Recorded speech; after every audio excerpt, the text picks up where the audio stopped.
Hey, I might very well be live at this point. Live from fabulous Las Vegas. Bum, bum, bum, bum, ba-dum, ba-dum, bum, bum, bum, bum, ba-dum, ba-dum. White light city gonna set my soul. This is just a little opening spiel so I can make sure everything's actually working. I think it is, though. So, hey, everybody. This is me posting something on Twitter, Twitter, to let everybody know the show is live. Everybody, because, I mean, there are millions of people trying to get in here, pounding the door down. So how's it going, everybody? Sunday, we got a really windy, chilly day in Vegas. Got up this morning, go to let the, oh, no notification. Yeah, it is what it is. So I go to let the dog out, and it's kind of early, so it's a little dim outside, I didn't think anything of it. It's just early in the morning. I opened that door, and it was like, oh, it's cold. And we were 90 earlier in the week. So the tortoises are out. They're actually out today, even though it's kind of windy. They stay in a lot of times when it's windy out. Hey, they're tortoises, but they're not dumb. So we just got a notification. Well, okay, I guess, better late than never. So what's going on in the world of nerdy and retro vintage pop culture this last week? Richard Chamberlain, and I think this happened today, passed away at the age of 90. Dr. Kildare on television. Dude was like the king of the miniseries. When that was, here's the funny thing. Everything you see on streaming is actually just a miniseries. We call them TV, but they're not TV series, really. TV series should be like, 23, 26 episodes in a season, which, by the way, that is how it still works. I did a whole thing. I need to make a little sign. I got my spoilers sign that I'll pop up. I've been meaning to make one that says something like off on a tangent, because I will tend to do that. It's my charm. No, I was going to do a thing about how in the old days, a TV series did 26 episodes per season. And nowadays, it's only 8. So I go through, I don't know, I picked like a year, I don't know, like 85 or something. I go through all the TV series that were on air in that year, looked at how many episodes they had for that season. Okay, I kind of averaged it out. I'm doing the legwork. I'm a data guy. That's what I do. And so then I do like it was probably a year ago, 2024 or something, 2023. And I'm talking network television over the air. This is going to be great. I'm going to have this data. It was the exact same. I'm like, I don't watch any of these. I don't watch any of these shows on networks. I had no idea. Yeah, they still work that way. But the streaming stuff, they're miniseries. Well, Richard Chamberlain, The Thornbirds, Shogun, the original adaptation of Shogun. Big stuff, man. And, Thornbirds, like my mother loved Thornbirds, loved Richard Chamberlain.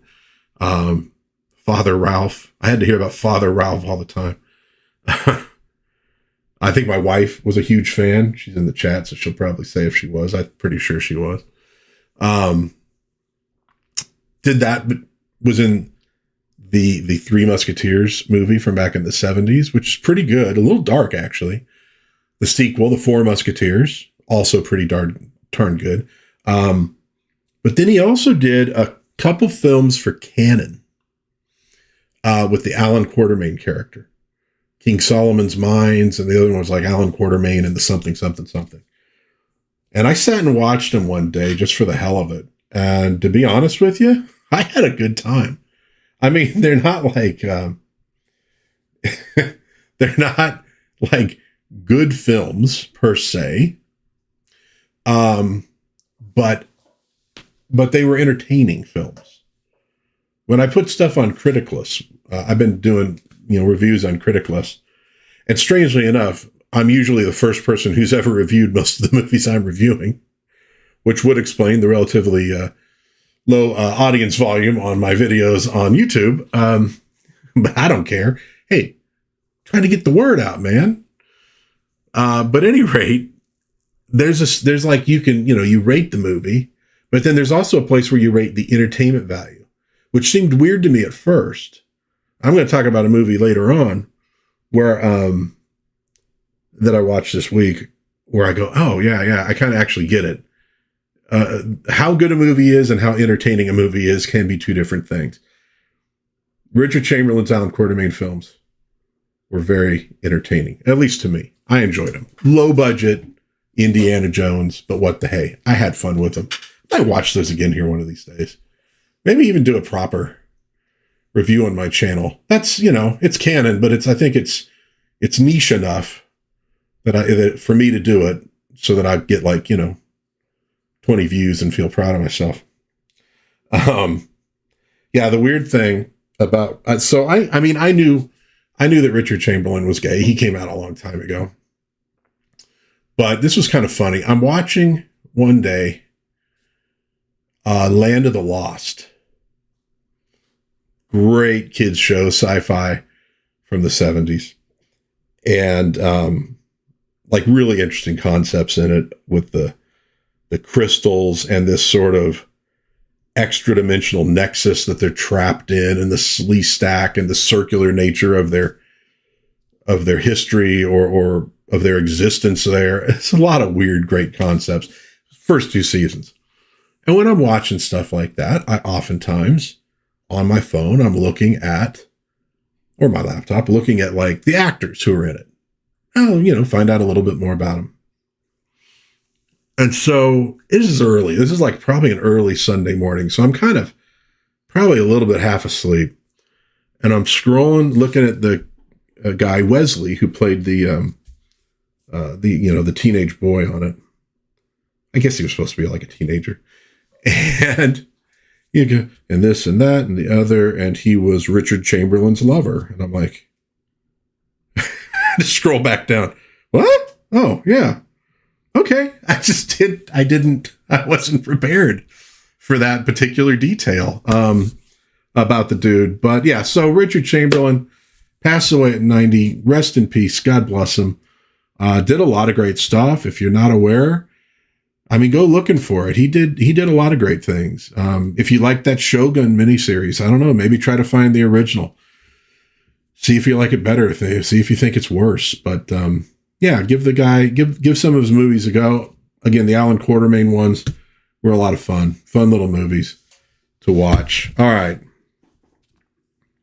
The other thing that came up this week, and this was just at my house, chatting with my wife about Disneyland. We did a lot of Disneyland back in the day, starting in the late 80s through the 90s.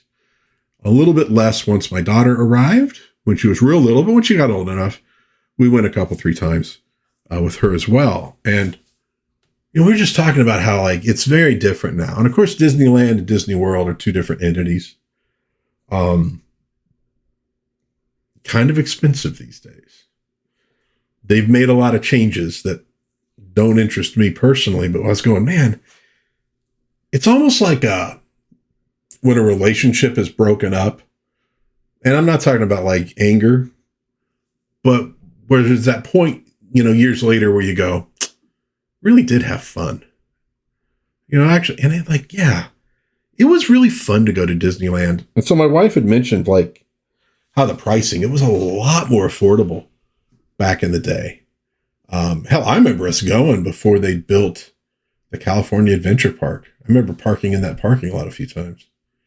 I think, even with my parents when I went when I was little. But so it got me thinking about Disneyland and how the 90s might have been the last really fun, great decade, because they were really firing all cylinders then with the movies and the cool stuff that they put in the parks from the movies.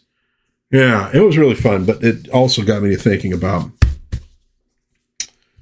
about these that have been sitting in my office for a while. Or should I say the den? I should stay on brand, shouldn't I? Walt Disney's Guide to Disneyland. This is from 62. These exciting adventures make Disneyland the happiest place on earth. La da da da da da da. So, yeah.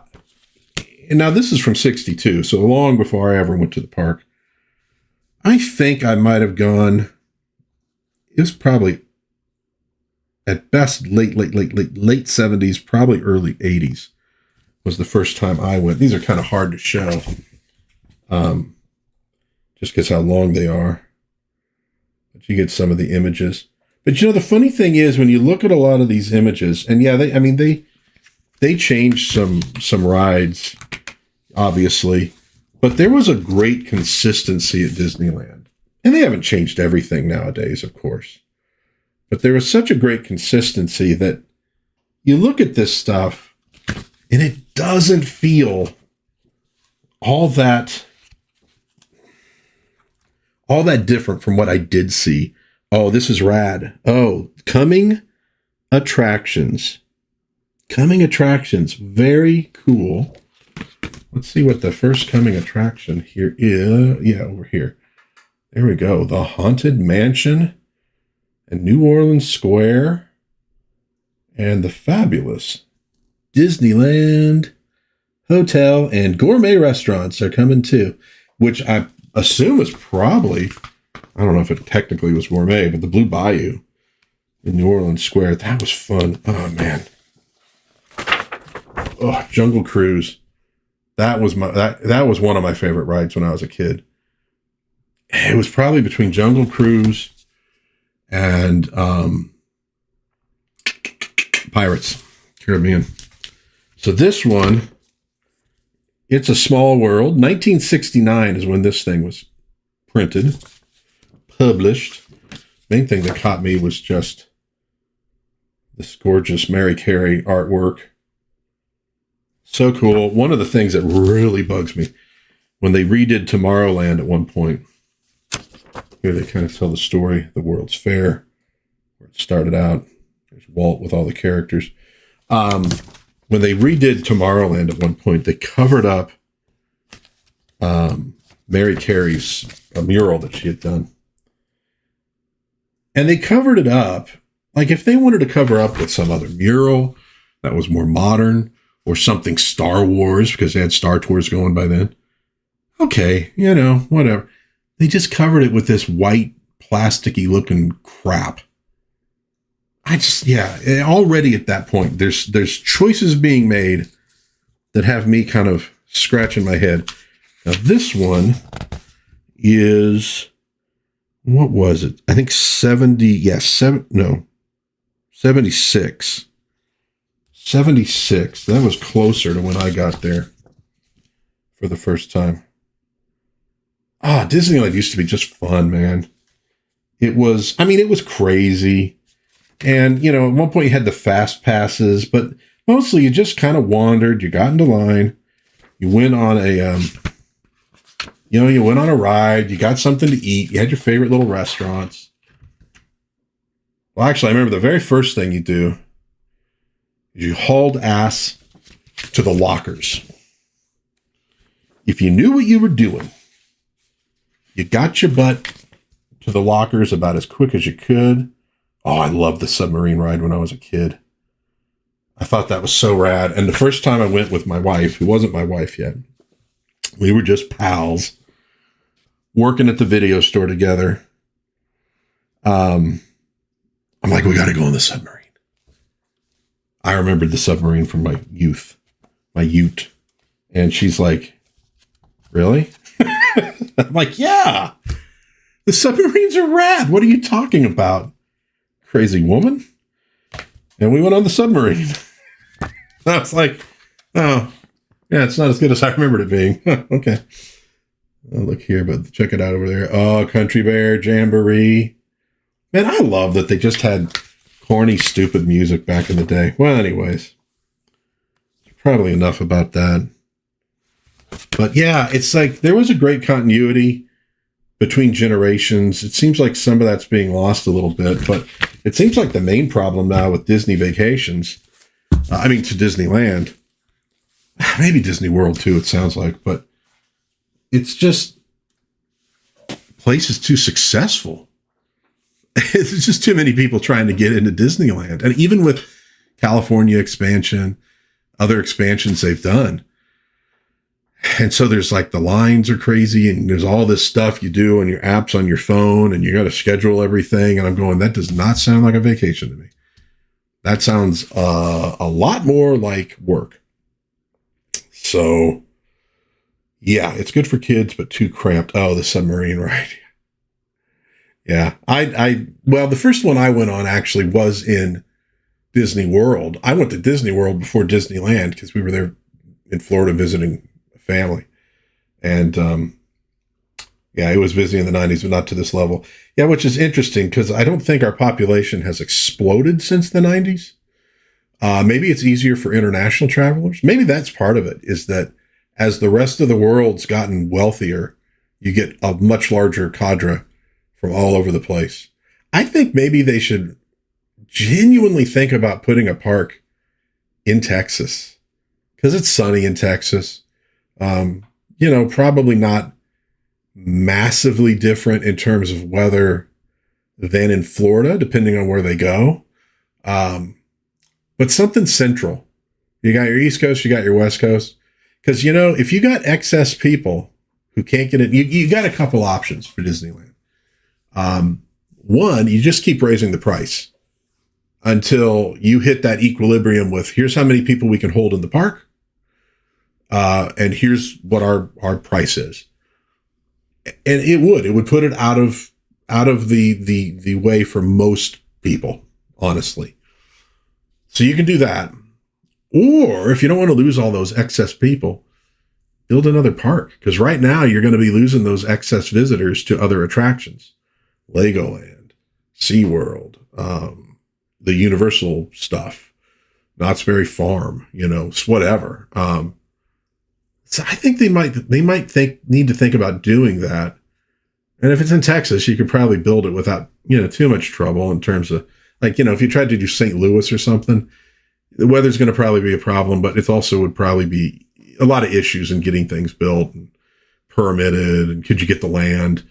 Texas is still pretty wide open. You could probably do something there. And the other nice thing is, they throw Vegas around. I don't know how good a place we'd be for that. Honestly, we did that with MGM back in the 90s. Some people liked it. We went to the park, I think once, and it was kind of like, it wasn't that great. And it went away. Honestly, the whole MGM park went away. It was a good try, but the attractions weren't quite good enough. I want to say there was one thing we liked there, but mostly we kind of were like, we thought we'd have a theme park that was close and we don't really want to come back. But I think Texas is central and you get the sun, so it might work.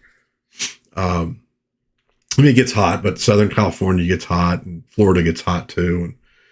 And very, very humid. So anyways, it'd be at least a thought. I think they need to think about expanding and not losing those extra people. All right. Well, I was going to say enough for Disney, but actually I'm going to do a little Disney talk again, but not in terms of their theme parks. But I'm sure a lot of people are aware of the Avengers Doomsday marketing thing. Here, step one for Disney. When you're trying to resurrect the MCU, don't call something Doomsday. If things go badly, the stories write themselves. At least the headlines do. Doomsday for Disney, that kind of, yeah. So probably a bad choice of title. But so they do this thing this week. I'm going to move over a little bit so we're framed better. Where it's like a 5-hour stream where every 10 minutes they're revealing the name of an actor who is signed to be in Avengers Doomsday. It's going to be a huge cast, apparently.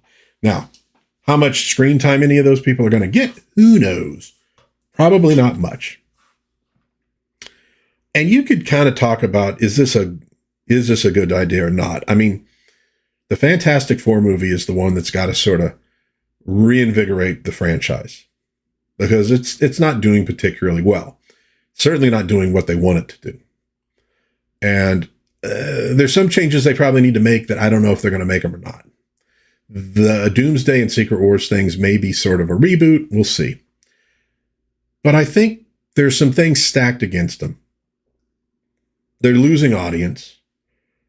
They need to get back that audience and back that excitement. They built excitement by going from your early movies, building up to Endgame and Infinity War and all that stuff. You had a huge casts in those movies, but they kind of made sense, right? You built up to it. It was a payoff. It was earned. You're going to put a huge cast in Doomsday. Many people from projects that didn't do particularly well, so they might not be generating excitement on their own. But is it a payoff?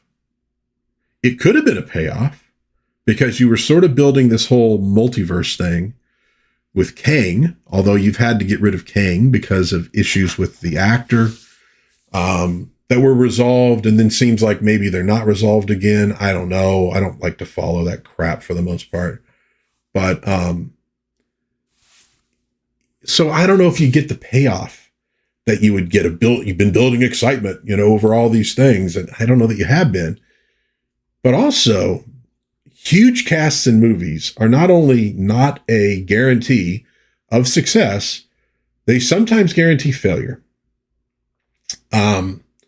Opening weekends aside, movies are successful because of subsequent good weekends. And that means word of mouth. And there's a lot of movies that have had great big casts, famous people that would really bring people into the theaters, that have really sucked wind at a certain point and did not do well. Mad World did well, and they tried to do more of those later on. They didn't always work. So if you're going to try to do something with a really big cast or a really big show, you got to produce a really, really, really good movie. And that big cast is going to make that difficult. So you already got like one strike against you. But what really bothered me was the way they did the video with that marketing. You need everything working for this. And this is what your marketing department came up with? That's a bad sign. What is cool about a bunch of chairs with names on the back of them? Names that a lot of people probably don't recognize. Not right off. And it takes 10 minutes to get to each one. I don't think that builds excitement. And you start with Hemsworth, right? Who's pretty big name in the MCU. But then you go into maybe not as big a names. So some people probably are like, oh, is he like the only big actor who's going to be in this thing? I'm not interested. I don't care in the rest of this stuff. That's not really the best way to start. I think you want to start small and build big. And I don't think you want to make people wait 10 minutes. I mean, we're in the age of extremely tiny attention spans. So outside of people who were planning to report on this or posting it all on Twitter or whatever, I don't know that many people are going to stick with you for even a tiny portion of that 5 hours. Now, there's also one other issue. You're not revealing all the names at this point. Do people know that going in? Or do they get to the end and say, well, where's this guy? Well, where's that guy? Oh, I thought this was going to... What? Oh, this is it? Now, look, you got the Fox X-Men. Okay. I mean, that's pretty decent. I don't know if it drives people massively like it might have a decade ago. But it might, and that's good. That's good. And you get that stuff in there. And okay, here's what I'm going to say. Here's my fix. Here's how I, a man with virtually no marketing experience, who's never worked for Hollywood, is going to fix what Hollywood did. All right. You see the image I have up here? Yes, it's Secret Wars. I'm not doing it because of Secret Wars. I know that's the next movie after Doomsday. That's not the point.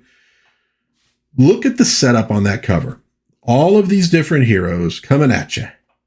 Builds excitement, right? What if you figure out all the people that you're going to have in this thing? And I know, so they're going, well, they haven't signed some people. Okay, then you know what you do? You don't do your big reveal until everybody's signed. There's your first step.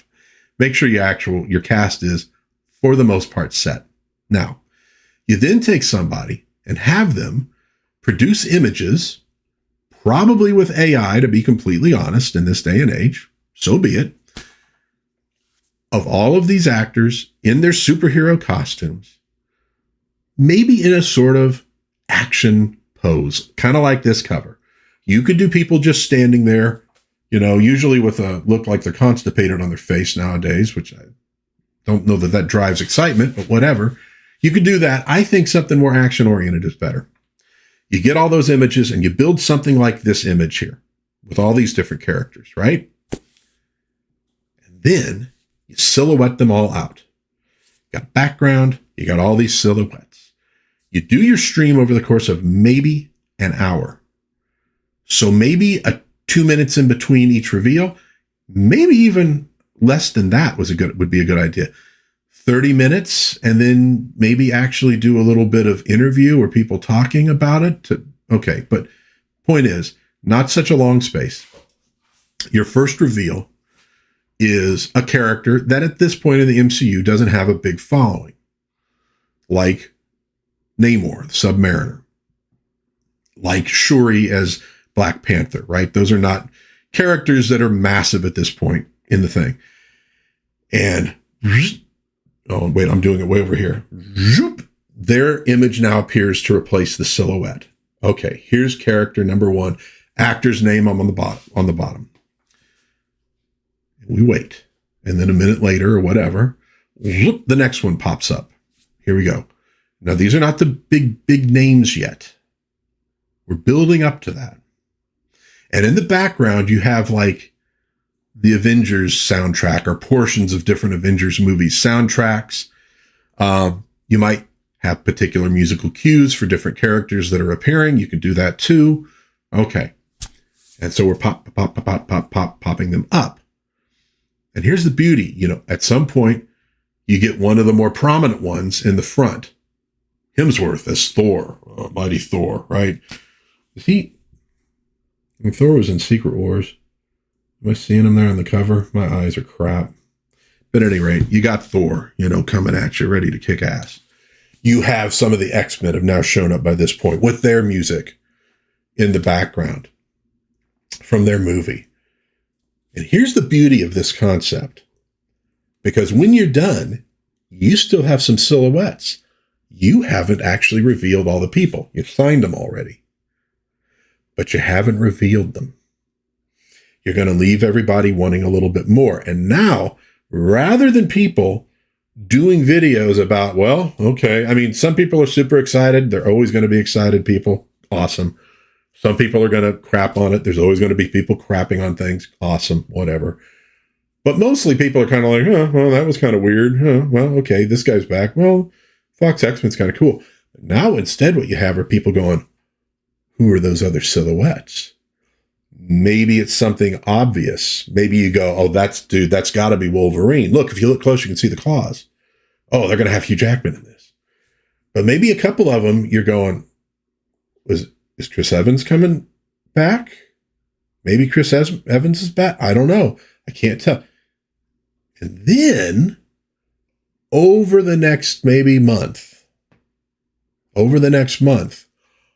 a new image is revealed. And when you're done, what do you have? You have a movie poster that you built over the course of a month of Avengers Doomsday.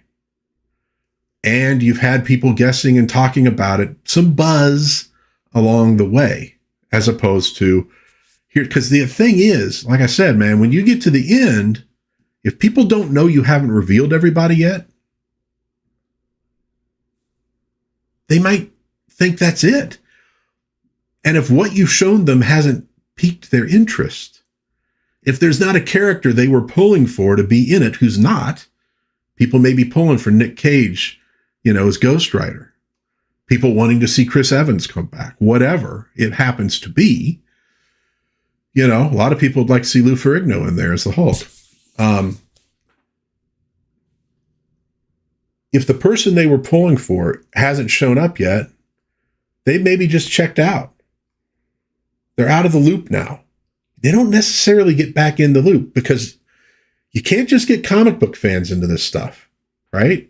You got to get more than comic book. You got to get people who were not comic book fans to come back to the MCU, back to the excitement of the MCU. And having the Fantastic Four actors in it, great. But that movie's not out yet. That hasn't built any real ground level excitement for, I can't wait to come back and see so-and-so as the Human Torch.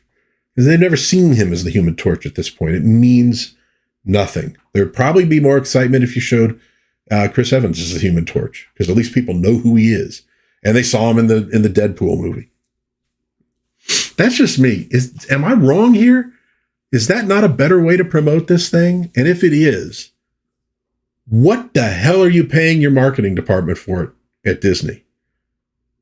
If some schlub like me, who doesn't know shit, who has no resume, can come up with this idea, and I'm sure I'm not the only one. I'm sure of that. And your marketing department couldn't. They came up with a bunch of stupid AI-generated chairs with names on the back of them. If that's the best they could do, holy crap. Are you going to produce a good movie? Do you have the talent you need to produce a good movie? This needs to be a good movie. This can't be a 65% drop-off after the first week movie for you. You're trying to relaunch everything and build excitement, and this is not a good way to do it. It's not a big culmination of a whole series of things. It's a sort of here in the middle of it. Look, it's a bunch of people. You got to really produce, man. If your marketing department can't produce for you, is any other department going to produce for you? Come on, Disney. Figure it out. Empty chairs over 5 hours. Good Lord.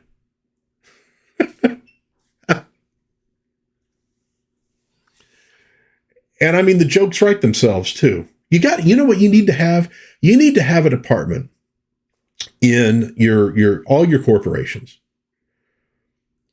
or advisors who are semi-professional smartasses, right? And whenever you have some big new idea, some big plan, especially for marketing, run it by the smartasses. And the smartasses sit there and go, well, okay, well, that name, people are going to say this, people are going to say that. It's going to, the smartasses who can figure stuff out in advance. Dude, the memers, they're good. They're going to be out there memeing you, but don't make it easy for them.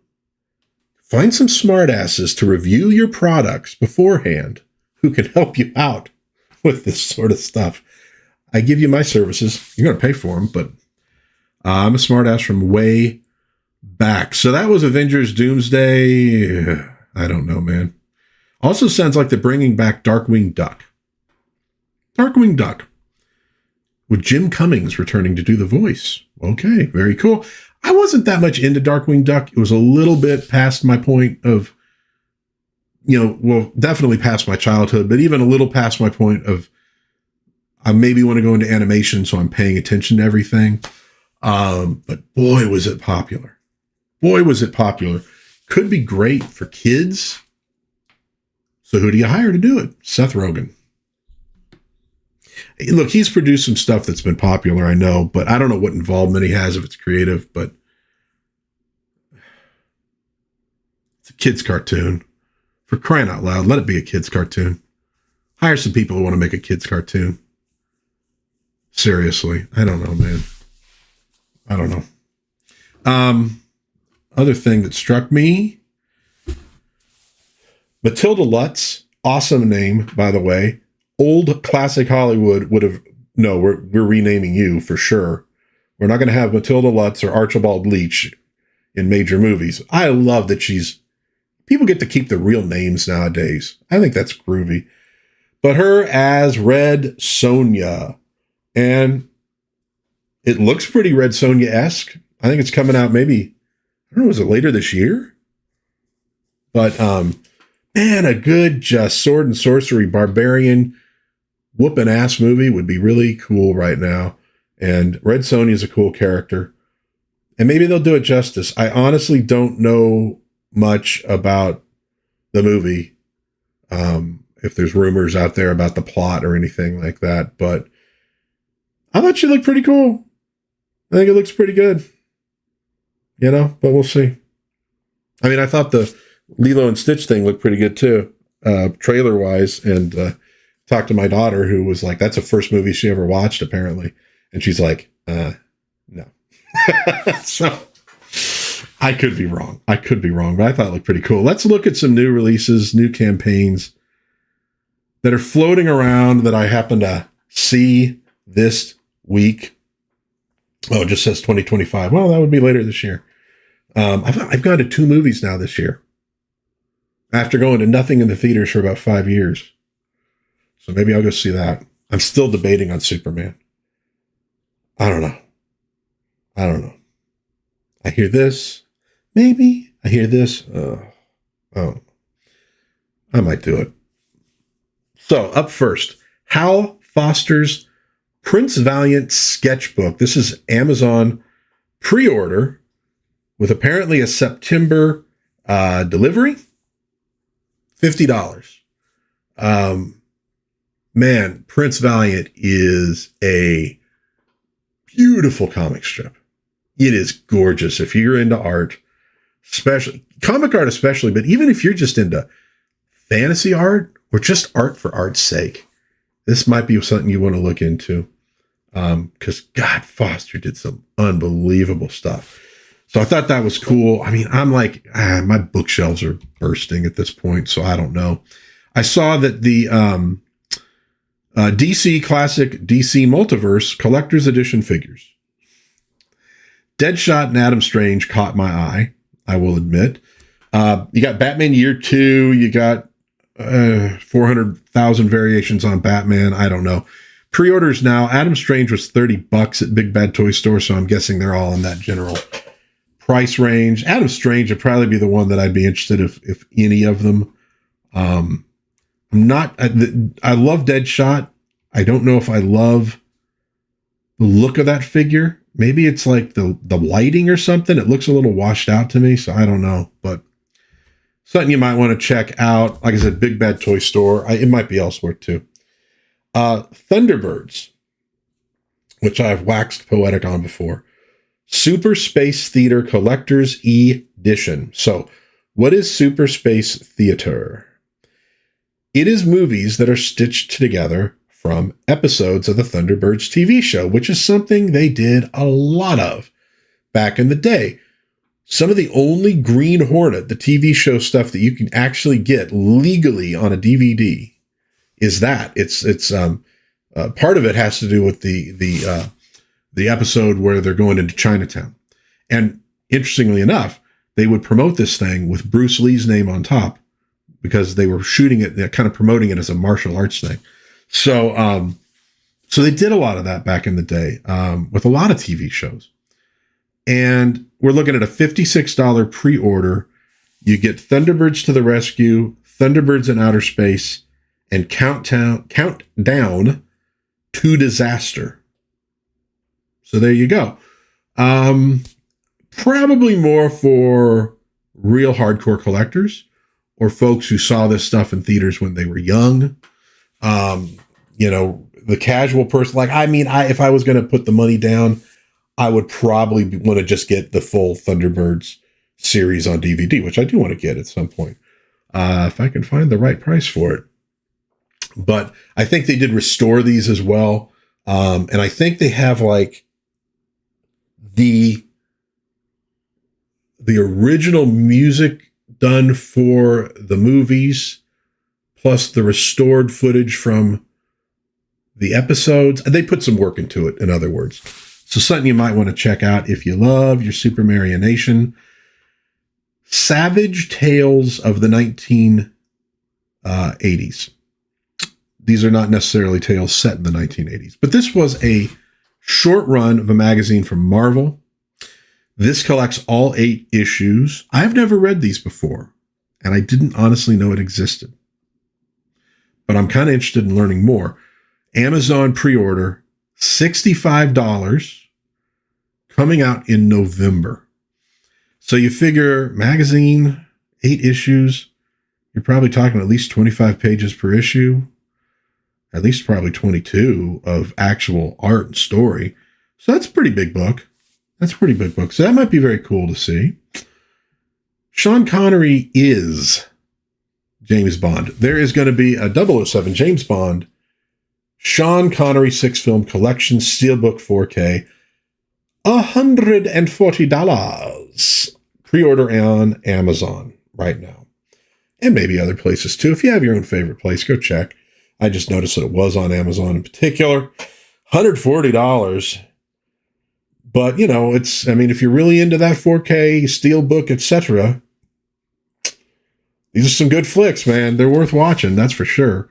You might want to check that out. The Great War of Separation #2 from Rippaverse, pre-order now. Covers from $18 to $38. 38 is probably like the foil, etc. I want to say I got cover D. I think I like the first Great War of Separation book. Very interesting. It's about how the America of that universe kind of broke apart a little bit, fractured, what was behind it, how it went down. You get something of the origin of Brian Solari. You're going to see the origin of several supervillains, who were employed by the federal government to try to bring order back to things. So you're going to learn a few new characters in this one. So it should be pretty groovy. And you got a little bit of Isom when he was a little kid. I don't know how long the Great War of Separation lasted, so I don't know if he grows into it a little bit. But #2, pre-orders now at Rippaverse.com. Also pre-order now, Kingdom Come Superman from McFarlane Toys. This is in their Page Punchers line, 7 inches tall. I saw it on GameStop for $30. A couple other places it was already sold out. It's coming out in May.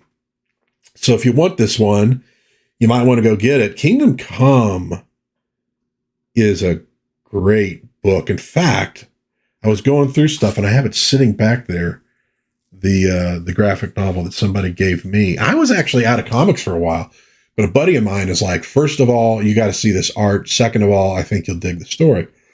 So I'd been away for a while when I read it, and I did dig the story.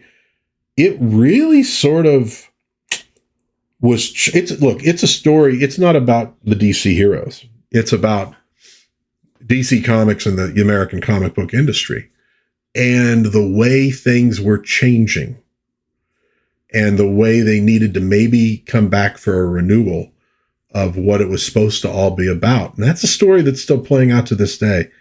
But it's a great story, and it is a very cool figure. Now, I got the Max Fleischer figure. I sort of showed it off. It's sitting on my shelf over there. Do I want to try to move my camera and show my bookshelves, my very messy bookshelf over there? Because then I got to move the thing back. Oh, and also, of course, here, let me do this first. Let me bring the image down. Oop, don't go too fast. All right. There's the other side of the den. The pig pillow that my grandma made for me when I was little. Can you see Superman? You can kind of see him standing up. He's on the bottom shelf. He's right over next to Thing, Captain Marvel, Mork, etc. I got to say, once I got it out of the package, I was happier with the sculpt than I initially was. But this guy looks very similar, and it looks like a pretty good sculpt from what I see. So that might be something you're into, you want to get. I like the costume design with the black is really cool, which I think they were talking about using something like that in the new Superman movie, but I don't think they ended up doing it. I'm not sure. Okay, $30. Total Extermination, the Peter Cushing Doctor Who collection. Fun movies from Severin Films, $47 at their website. They're also selling the movies separately, but that's a cool slip cover, slip case, whatever you want to call it. These are fun. I enjoyed these, actually. It's sort of like an alternate universe Doctor Who, but it's Peter Cushing. You know, you get the Daleks going nuts. I think it's worth it. And if you're into that, $47, not horrible. Not horrible. I think there's some restoration work that went into it as well. It's not just like, you know, smacking into something and put a pretty cover on it, but you might want to check that out. Also saw this Transformers Compendium set. Now, this is the original Transformers and the Transformers UK comics together in a hardcover edition from Skybound Entertainment. Scheduled for April 2025, Kickstarter is launching soon. So I don't know what the prices are going to be, but I have had an interest in reading these comics for a while. I maybe got one or two back in the day. But it's one of those, I'd love to revisit it, kind of start from the beginning. And I did get the facsimile edition of Transformers #1, which is interesting because you could tell they're working off of stuff that they don't have all the info yet on what the cartoon's going to be. So some stuff you're reading going, well, that's going to probably change because you know they're going to bring the comic more in line with the cartoon at some point. But I have a feeling this will not be cheap because that series ran for a while. Marvel has had tremendous success with toy comic books. G.I. Joe, Transformers, Micronauts, ROM. They've done rather well with a lot of them. So that's cool. I'll definitely be looking at it, but I have a feeling the price is going to be prohibitive for a cheap bastard like myself. I got to reach over here. So I can move my little, there we go. My little cheat sheet. Tony the Tiger pre-order. This is Jada Toys. $30 at Entertainment Earth, coming out May 2025. He comes with like a basketball, a cereal box, I think some other hand sculpts. I got to be honest, this is pretty cool. I like this. I love my cereal mascots, and I would be lying if I said I was not tempted to put $30 down for this. I also saw from WonderCon a preview photo of a Barney Rubble with like a box of Cocoa Puffs. And they're also doing a Frosty the Snowman. Very cool. I'm genuinely tempted on this one. Oh, God knows I don't need it. God knows I don't need it, but we'll see. Heroic Tales #2 going live. The crowdfunding April 4th. So not too far away. If you've never followed John Bua on John's Long Box is his YouTube channel. He's on X as well. I believe under the same. Oh no, it's like Centurion something. But if you looked up John's Long Box, you'd probably find him. Heroic Tales #1 was really good. This is going to have a character called Mary Sue, but very cool costume design, and he got a cosplayer who really resembles the character to do a couple shots like in sort of like a white t-shirt with the little logo on it that were very cool. And he's like, maybe I should do a cover with her on it. And I'm like, yeah, man, because Marvel did some cool photo covers back in the day. There's a Dazzler one, there's a Spider-Man one, and I just recently saw a New Warriors. Recently, it was from a long time ago, but I had never had it, with a woman doing, named Marita, but she had changed her appearance at that point. So anyhow, that'd be cool. If they do, I'd be tempted to get it just because it's one of those little comic things that you don't see as much anymore. But so Heroic Tales #2, I enjoyed the first one. I'm definitely going to get the second one. April 4th, that goes live. The McFarlane DC Direct Superman, Dr. Fate, and Two-Face, which I've talked about before, now on sale April 2nd. I think it was April 4th before, so going 2 days early. I don't know if this is one of those things that kind of run out. You have to get it quick, but if so, if you were 2 days late, it might be an issue in getting them. So if you're one of the very few, the elite that watch my live streams, you want to aim for April 2nd now on that one. for when it comes out. The Tick from Big Bad Workshop, Longbox Heroes, 1/12 scale, $40, pre-order at Big Bad Toy Store, arriving third quarter of 2026. So that's like a year and a half away. However, it is the Tick, and it looks pretty cool. Couple different faces. You got the tie, which I rather like. That was a cartoon. I will admit it. I passed it up the first time I saw it. The first episode, the beginning of the first episode, I remember kind of being like, okay, well, I guess. And I went and did something else. Came back to it years later. What a friggin' great cartoon. What a great live action show. What a great second cartoon, apparently, although I haven't seen it, but I've heard people. The Tick has gotten some really good shows made out of that concept.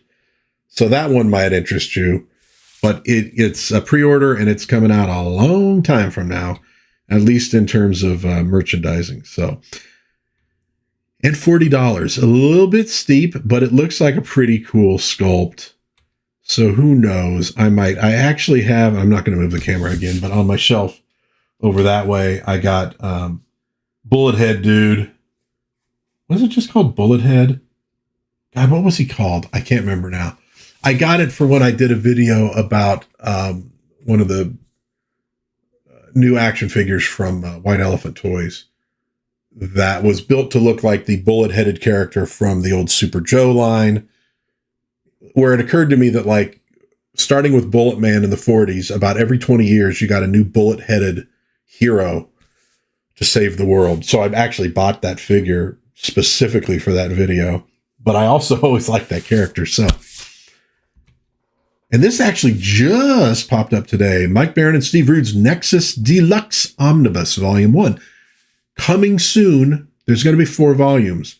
Nexus is one of those books that I was always interested. I hadn't gotten it. I did get the very recent one done by Mike Barron and Kelsey Shannon, and I liked it very much. So might be one thing I look into. But again, the omnibuses, they're thick. They're not cheap.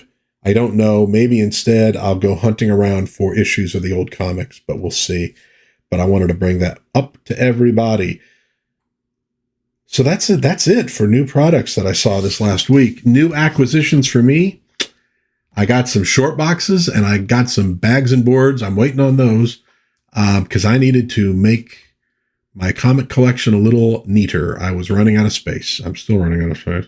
I'll tell you what, nothing makes you realize you might have too damn many comic books, like having to pull a bunch of long boxes and short boxes out of a closet and rearrange everything. That's it, though. I didn't get anything else cool going. So we're going to end this with a few quick... oh, shoot. That was not supposed to be the first thing up there. I screwed that up. A few quick reviews of movies I've seen this week. So ignore that poster. I thought I had those other posters in there. Apparently I did not. Broadway Melody, 1929. It was an Academy Award winner in its day. It is not a great movie, honestly. Very cheesy dialogue. Has a couple good, really dramatic scenes at the end. These two sisters, they go to New York to be on Broadway, and of course, bad people get involved.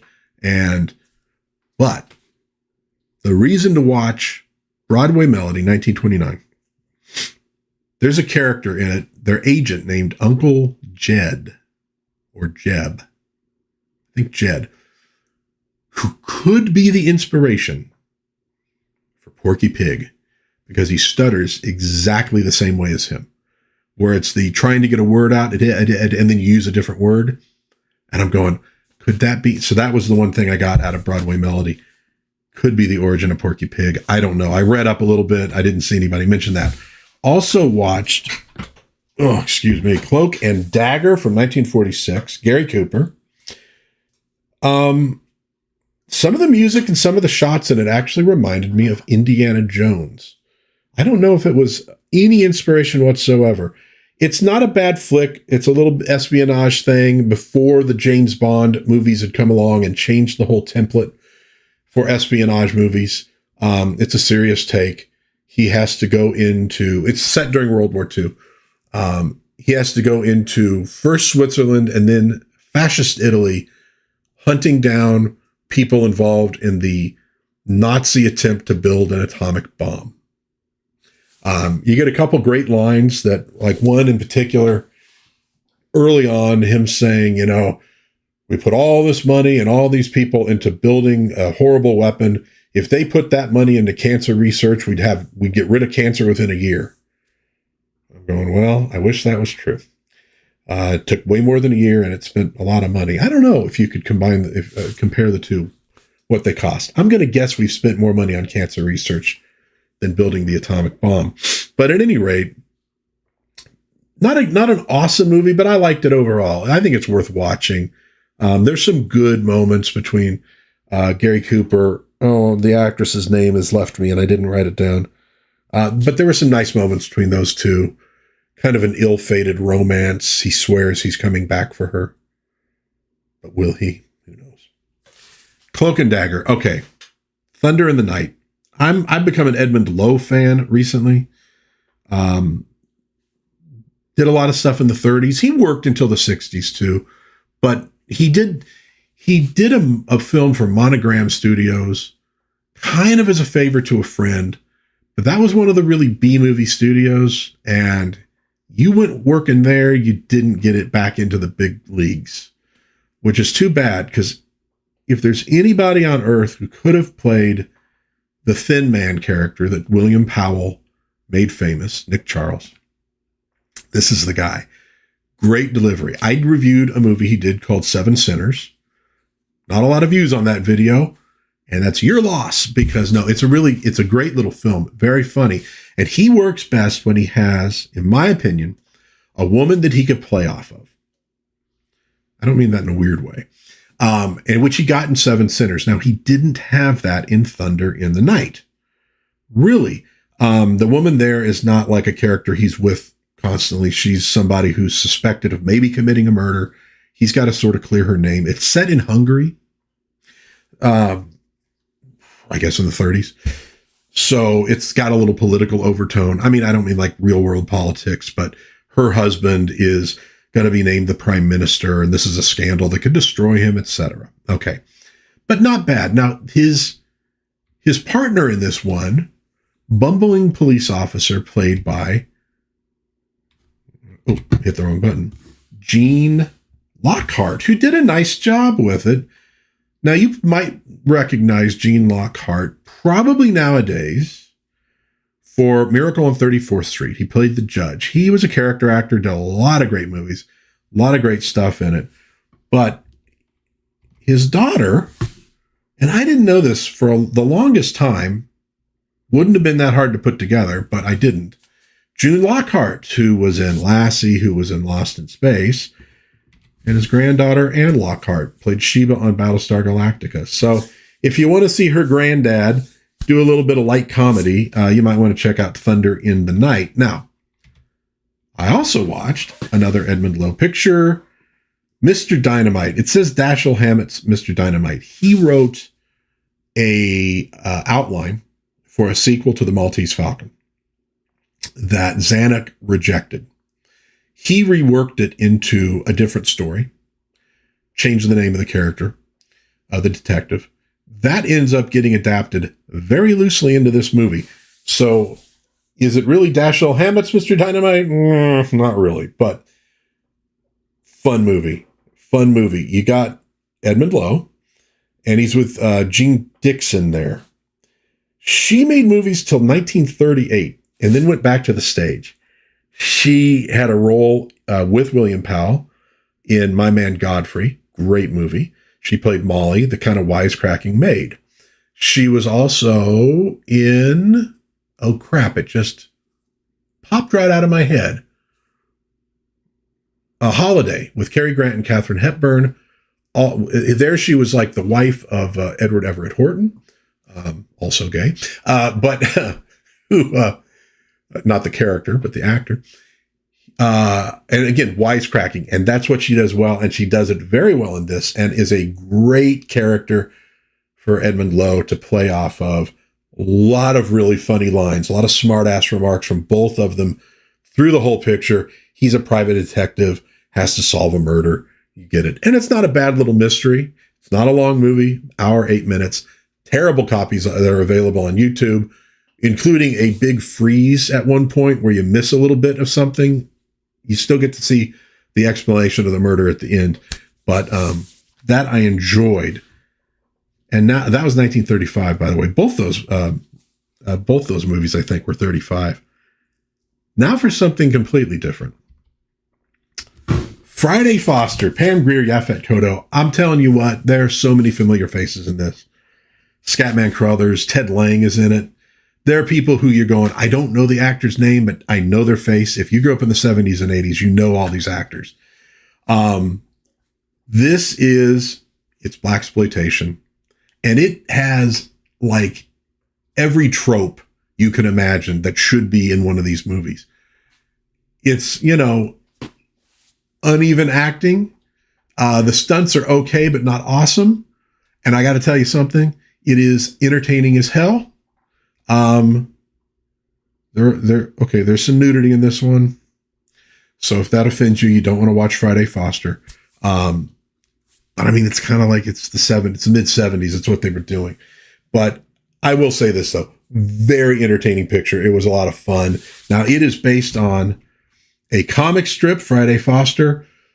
So it is a comic adaptation. I have never read Friday Foster. I would very much like to read Friday Foster, but I can't tell you if it's a good adaptation or not. I don't know that they were trying real hard.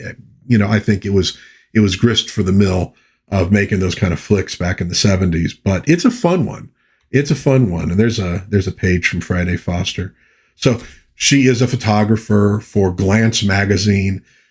She gets embroiled in this attempted assassination plan for this billionaire, the richest black man in the world. It gets into political intrigue in Washington, D.C. Jim Backus shows up in it for a while. Fun little movie. Check it out. I think you might enjoy it. So here we go. A Working Man. I did watch this yesterday. I went 10:30 a.m. showing. And there were a few people in the theater.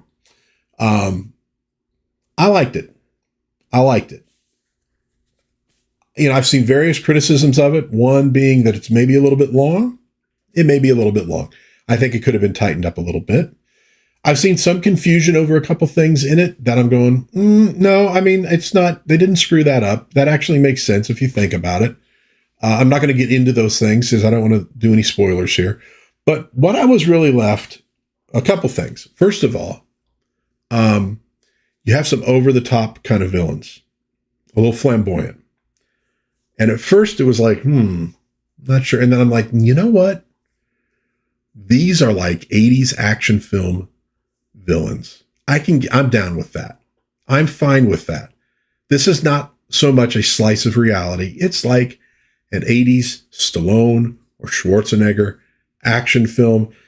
Statham doesn't have quite the same delivery as those two. He's not trying to. So it's different in that respect, but it's like an 80s action flick.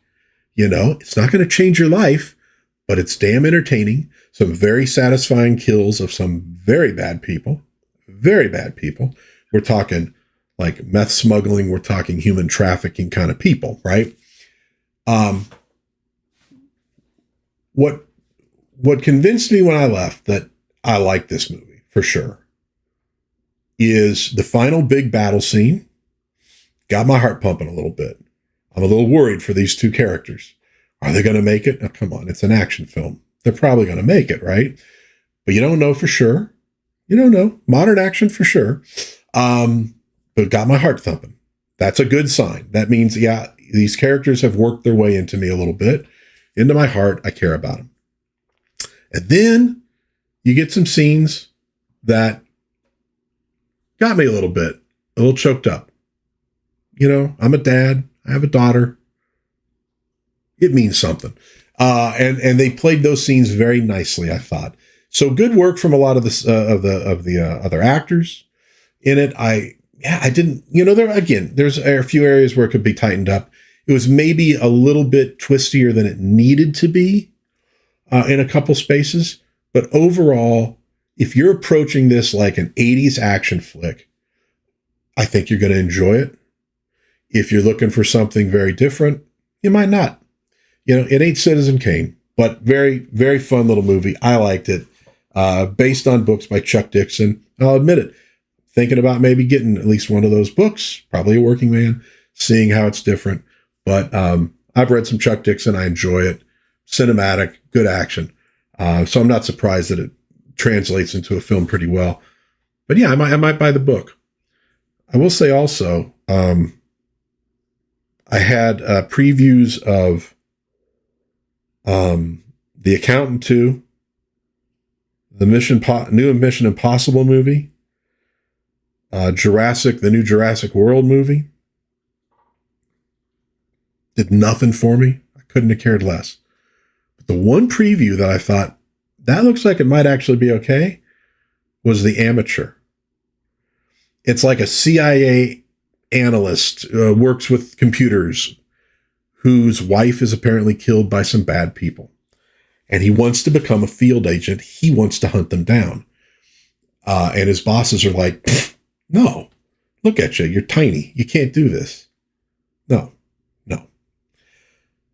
So he decides to use his skill set to deal with these people. And it looked like it might be kind of cool. And I'm surprised because most modern movies don't really grab me. But I kind of liked it because I'll tell you something.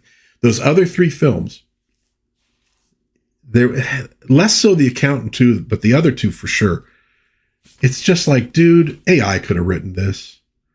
I mean, the Jurassic World one, action, freeze on a character, say a line that you've heard 4,000 times already. And I don't watch modern movies, and I've heard these lines too many times. Ugh. Got to have good quips if you're going to do these. Oh, also that F1, which I was kind of like, again, it was the same thing. I felt like every line has been said a million times already. I don't know. Maybe the actors pull it off. Maybe the action is so cool it doesn't matter. None of them grip me. But the Amateur didn't feel quite like that. Might actually be a little bit heartfelt. So I might look into that when it comes out. I don't know if I'll go or not, but we'll see. Well, I've been blabbering for over an hour about what I normally do. Thank you, everybody who tuned in. Sadly, I didn't see anybody in the chat, so I'm guessing that maybe nobody tuned in. That's okay. That's okay. Some people see these after the fact, but hope you got something out of it. We talked a little bit about the Avengers Doomsday. We talked a little bit about Disneyland memories back in the 90s when it was golden and beautiful. The passing of Richard Chamberlain, God bless him. Some new things coming out in some films that I've seen, including The Working Man. Thumbs up. I liked it. Again, it's not going to change your life, but entertaining little action film. So thanks for tuning in. If you did in fact tune in, or if you're watching this later, thanks for giving it a watch. I really do appreciate it. I will hopefully see you again soon in Dad's Den of Pop Culture. In the meantime, God bless everybody. Please be kind to one another. Have a little bit of fun out there. I'll hopefully see you again soon. Bye-bye, folks.